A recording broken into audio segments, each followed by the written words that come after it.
Hello all my bookish friends out there in booktube land, and welcome to another episode of Tristan and the Classics. In this episode of 100 Books You Must Read, we're taking a look at the famous and world-renowned Robinson Crusoe by Daniel Defoe. So, without further ado, let's get stuck in, shall we? Have you any idea just how influential Robinson Crusoe is as a work of literature? It staggers me that to this day so many think Robinson Crusoe is a children's book. I get a lot of people say, I want to start reading the classics, where should I start? And I say, try Robinson Crusoe. And they look at me as if I'm treating them like they're idiots. People have this idea that it's a simplistic story about a man on a desert island who finds a footprint in the sand and meets Man Friday. Although that happens, it's not a children's story. Whether he meant to or not, Daniel Defoe explores some brilliant aspects of life in this story. He explores the idea of Providence. He explores the idea of the individual ranking higher than society. He explores the idea of self-sufficiency. He explores the idea of the middle way, as Robinson Crusoe's father talks about it. Did you know Robinson Crusoe's father even existed in this book? Did you know that Robinson Crusoe is a slave? There's something new for most people. There is a lot inside this book which most people don't realise is there. It's one of those books people think they've read when they haven't. And if you want to comment down below, when was the last time you read Robinson Crusoe, or being honest, have you ever read it at all, or just watched a film about it? This book inspired so many other works. One of the most famous works later on in the 19th century would be the Swiss family Robinson, taking the Christian name of the protagonist in this book. And of course that turned into one of my favourite films as a child, the Swiss family Robinson. Robert Louis Stevenson, there's another one. Treasure Island. You have one of the characters in there, Ben Gunn. Now, he had spent some of his life on a desert island, and he goes around talking about Providence an awful lot.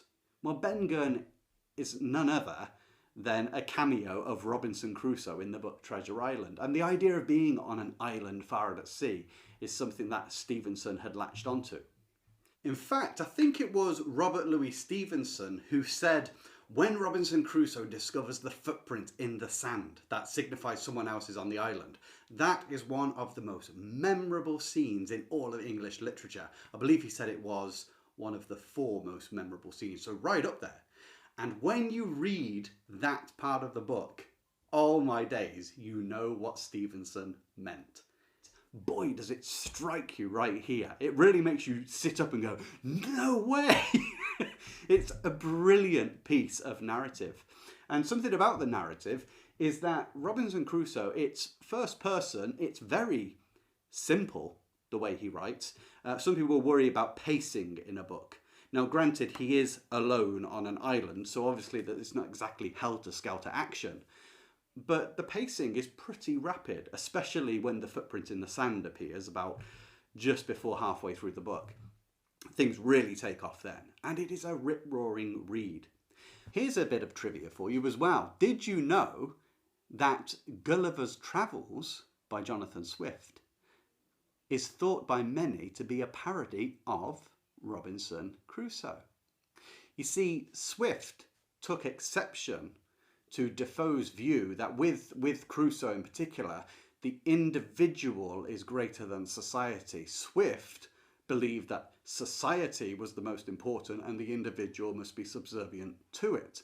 These are diametrically opposed ideas, and so it's really interesting if you were to, and I haven't done this by the way, to actually read this book and Gulliver's Travels back to back and see what you get between 2 great authors arguing through a narrative. The idea for Robinson Crusoe, some believe it's the most popularly accepted idea, is a chap called Selkirk, a Scottishman, had some years, I think it was 8 years before this was written, been returned to England after being 4 years stranded on an island. I think it was off the coast of Chile, which today is now called Robinson Crusoe Island. And this captured the imagination of the people of the day. You've got to remember, this is also a time of piracy on the high seas, and the pirates were sort of folklorian legends, much like the highwayman. You think of Dick Turpin, all the stories that build up around them. The pirates had captured everyone's imagination, and the idea of the distant seas, and then people getting shipwrecked, and desert islands, and walking the plank. This was on people's minds. So when Selkirk himself came back and said, I was stuck on a desert island for 4 years and this is how I survived, he wrote a book about it, in fact. Defoe, it seems, snagged onto this idea and a couple of other accounts where people have been marooned and put it all in one into Robinson Crusoe. But through Crusoe, Defoe also begins to inspect modern life. Now, of course, to us, we might not think of the 18th century as modern life, but it's not as far away from our life as we might imagine. Because within the cities, that hurly-burly, humdrum rat race, the beginning of the industrial age is just sort of peeping through, because you're coming from the Enlightenment at this point. And humans think they can manage everything, and society is building up into this very orderly structure as people come from the countryside into the towns. And it sort of subsumes the individual, as we've mentioned before. So Defoe, who's quite a recluse himself and quite individualistic, he seems to take exception to this idea of people being subsumed by society. And what does a man really need? In fact, you could say this is like, is it Tolstoy's famous short story, How Much Land Does a Man Need? The stories are in no way similar, but the question is the same. What does a man need? And to explain this a bit further, I'm just going to give a quick synopsis of the book. So in the book, Crusoe introduces himself to us by giving a very quick family history background. His family's original name is Kreuznauer. They've come from the Dutch provinces over to England. I think he now lives in Hull, which is sort of northeastern England. And he describes how he's got 2 older brothers than him, how one of them went into the military only to get shot, and that he, being a third son, wasn't brought up to any trade or any kind of education. And so he determined to become an adventurer and set out abroad to make a great fortune for himself. And this is very critical. His father, right at the beginning, spots the propensity of Robinson to lean towards wanting to amass great fortune, wealth and fame, and tries to advise his son that either people who go abroad are desperate adventurers who need just some cash, so they're from the poor ranks of society trying to improve themselves, or they're people who want to become absolutely great and become massive figures in the social fabric of things. And he says to Robinson, that idea is either too far above you or too far beneath you. Yours is the middle way, specifically the upper station of lower class life. And what his father's trying to tell Crusoe is be content. The old proverb, give me neither riches nor poverty. The person in the middle way, their life is just right, the Goldilocks principle. But Robinson ignores this and decides, without telling his father, to sort of skulk off, jump on a ship with a friend and set sail. But right away, there's a storm. And he feels seasick and it's dreadful and they think they're all going to sink. Even the captain of the ship is saying prayers. And Robinson says, right at the beginning, God, if you spare me, I'll return to my father and do as I'm told. And then when the storm subsides and they dock, he decides, actually, no, I was just being silly. I am going to go ahead and go sailing. And this idea of providence, human relationships to a higher power and to God, Christianity features a lot in this book, but not in the overt, this is how you worship God kind of way. Come to that in a minute. Anyway, when Crusoe actually leaves England and goes back on his prayer to God, most people don't realise that Crusoe himself was captured by Barbary pirates, pirates from the North African coast who dealt in the white slave trade. And a good section of the book deals with him in slavery and his subsequent escape to freedom. He then becomes a plantation owner, and eventually the famous bit, which most people know, is he becomes shipwrecked on a desert island. So there's a lot already gone before this shipwreck, and it sort of introduces you to the mind and manner of Robinson Crusoe. But more importantly than anything, what Defoe does through this part of the tale, his pre-marooned state, is he helps you to identify with him. He is not a saint at all. He makes many a mistake, but through some travails and hardships, he has begun to be softened up a little. And then he's marooned, and you realise now because you're in the sandals of Robinson Crusoe yourself, because he's the protagonist, the only eyes through whom you experience the tale, you begin to put yourself on that desert island, stripped away of all society, all aid, all benefits given to you from supporting neighbours and friends. And now you are to cope on your own. How would you do? In fact, a story like this is Castaway, the film with Tom Hanks. You know, he's that businessman. He's not made for living in the wilderness on a desert island, but how he becomes self-sufficient and determined, the slow but constant intelligence pushing through things. Robinson Crusoe is shipwrecked, and he has the wreck off the shore, and he decides to salvage as much stuff from it as possible. And the amazing thing is the list of details of things that he collects. You know, the guns and the kind of food, the hardtack, the biscuits. And he finds a Bible, but that's not much cop to him, but he takes it anyway. It describes how he starts making his own form of calendar so that he can keep an idea of how long he's been on the island. Then seeds, how to plant seeds, how to grow things for himself. How he explores the island and gets to know the wildlife. So much detail, and how the littlest, most insignificant things to us now that we take for granted are the greatest source of hope and delight for Crusoe himself. How much does an individual need to live and to be happy? And what's the role of hope? Crusoe has the Bible, and what's very interesting about this is, you probably know, the Bible has been interpreted in many ways by different people. Most people judge the Bible by the conduct of the churches, which is why the Bible has such a bad name most of the time, because the church has done some wicked things in its name. What Defoe does, cleverly here, is he strips all ceremony, all paraphernalia of the church away from the Bible. I mean, Defoe was a bit of a Puritan anyway, so he would do that.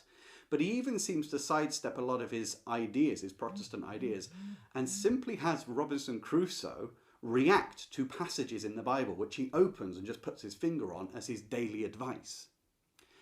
And what that brings up is, instead of a person's worship or spirituality being attached to a group, it becomes a very individual sort of experience.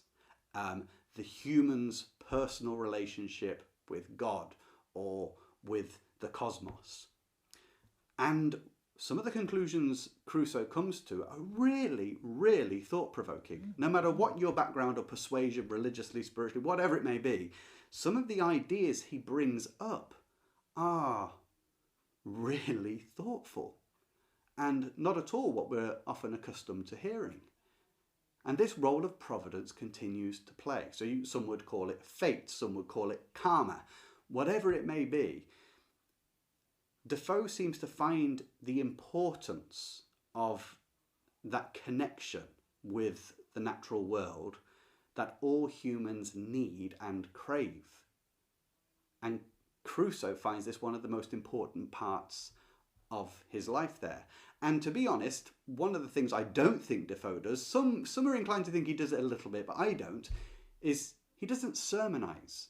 Because Crusoe is not a cleric. So he doesn't have a formulated religion of his own. In fact, he's been pretty godless up to this point anyway. But now he's stripped away of everything. He gets a sense of how small he is, and hence how small we are in the grand scheme of everything. And it brings a certain humility to him and a way of reflecting on life and what's necessary. And this is borne out all the way through the book.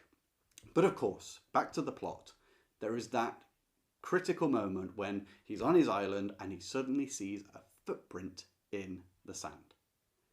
And he's just struck by the fact that someone is on his island. And it turns out to be Friday, who is black. He's a cannibal, as they were known back then. And of course, the word cannibal has degraded and degraded. In fact, it had begun to degrade even in Defoe's time to mean sort of human eating human, sort of a savage. And of course, that's not accurate. What's so brilliant about Defoe, and this, by the way, is so important in this age of cancel culture where people would like to cancel Robinson Crusoe, he does not treat Friday constantly as a savage. He does when he first meets him, because he's taking the perspective of someone who lives in merry old England in the 17th century, and they think of those abroad in the colonies as savages. As he gets to know Friday, as they begin to be able to communicate, he has a greater and greater and greater respect for Friday as a person, as his own thinking person. The idea of cannibalism does come up, and it's frowned upon and scorned by Robinson Crusoe. And of course, that's an inaccurate depiction of what people were like. However, it was in the mind of people back then. And so you do get that touch of European civilization culturing the savages. But it's not as strong or overt as some people presume it will be. In fact, Crusoe comes to be quite dependent on Friday, admires Friday, speaks of Friday as being an equivalent, an equal to himself. And when more people turn up, more Englishmen turn up on the island towards the end in a fantastic ending, Crusoe makes Friday his lieutenant, his right-hand man, not the Englishman. He trusts Friday more, he thinks he has more character about him. Far from berating other civilizations, what's so interesting in the story when you've got Crusoe and Friday and the Spaniard who turns up on the island is this idea that separating society religiously is false, because the so-called civilized nations have been at war for goodness knows how long over religious ideals, whereas on the island, Crusoe is a Protestant, the Spaniard is a Catholic, and Friday is, well, a savage they call him, but what that means is their religion is more nature-bound. And yet the three can exist together as equals, each respected by the other, something that the Western civilization didn't have. So what was Defoe really saying? Defoe was saying all persons are equal. Part of me thinks that he's sort of making a negative remark about how society, Western society, criticizes the perceived lower societies, which are not lower at all. They're just different. And so Defoe, far from actually writing a book which some think is racist and negative, is the total opposite end of the spectrum. He's actually calling for the equality of all human beings. But on top of that, he discusses so many other topics. It's just great. And the fact that it got other writers into a dialogue looking at the time, like I say, Jonathan Swift, who did believe in the advanced state of Western culture. He did believe in everyone playing their orderly part to the benefit of society. Whereas Defoe, with Crusoe at least, says the individual does not need all of society to hold himself up. And the individual is capable of a great deal of resource if he's allowed to do it. In other words, give a person a piece of land for themselves and they will do quite well with it, probably better than civilized society can. And that's borne out by the fact that later on in the book, a captain from a passing ship ends up coming on land because the shipmates have mutineered against him and they're going to either kill him or leave him stranded on a desert island. And it's by Crusoe and Friday standing in that matters are resolved. But here's the thing. Here's a civilization, a society, Crusoe and Friday and the Spaniard, although the Spaniard's gone at this point. He will return. They work together. Whereas the civilized group of Englishmen who are on this ship, well, they fall out, they mutiny, they argue, they fight, they kill. So who really are the savages? And this is something that's subtly hinted at through the book. It's just a brilliant read. Honestly, it would inspire you to go out into the wilderness with, you know, a lighter and a toothpick to survive with, and try to just cope like Robinson did. He's on that island for almost 3 decades. And for the most part, the story is not implausible. That a human being using their intellect is able to master the environment sufficiently to provide for their needs, but also that life to a degree does rely on a kind of providence, a kind of haphazard luck, some might even say. But you have to put yourself in line to get success from it. If he had just given up and wallowed, well, he would have died. But the way he kept himself going, absolutely brilliant. A final thought about Robinson Crusoe regarding its contribution to literature is it is cited really as the first modern novel. Some would say Don Quixote would be the first modern novel by Cervantes, but it's not a novel in the sense that we know it. Don Quixote, you wouldn't call it real. And I'm not talking about realism, I'm just talking about realistic. Also, it's sort of an amalgam of different anecdotes and scenes, Don Quixote. It is a brilliant, brilliant piece of work. And I will come to that book in the books you should read. But Defoe's Robinson Crusoe is different. It is more realistic. It takes a person from that day who read it when it was printed, and they would have seen themselves on a desert island. They would have experienced the isolation. They would have began to look at how to grow seeds, how to dry out your grapes, how to prepare stocks for the winter, how to get a sense of the calendar of the seasons and understand the nature's working around you. Things that in the cities they weren't doing or had forgotten about. Even in the countryside, you only knew a little slither of the things that make it possible to live in a society. Here we have what happens when a human is stranded and has to make it by themselves. Is it possible? And the resounding answer is yes. And it is exhilarating because even now you can identify with Robinson Crusoe, because if we were on a desert island today, the 3 centuries of difference between now and then wouldn't mean a thing. We'd be in exactly the same place as Crusoe himself, stuck with nothing. It would still be seeds and grapes and the land that you would need to survive on. And it's just brilliant because it makes you think, wow, there is so much potential in me that I just don't touch. And actually, maybe society has done more to our detriment than to our good, because society takes all of the responsibility off us and makes us just a tiny cog that does one thing. Whereas, let the individual thrive alone and see how great everyone can become. So this is a book to enter into a dialogue about the individual and society, about the need for God, the role of religion or providence. That's all in there too. So there you have my opinion about Robinson Crusoe. I truly believe it is one of the 100 books you must read. It's simply brilliant. So, I hope you've enjoyed this video. If you've read Robinson Crusoe, leave your thoughts below. Is there anything I didn't mention here, or any topics or themes and ideas that you thought were in the book that I haven't mentioned? Or, if you haven't read Robinson Crusoe, make a comment down below and say why you think it is that you haven't read Robinson Crusoe up to this point, and whether you will do. Anyway, until the next video, I wish you joy in your reading.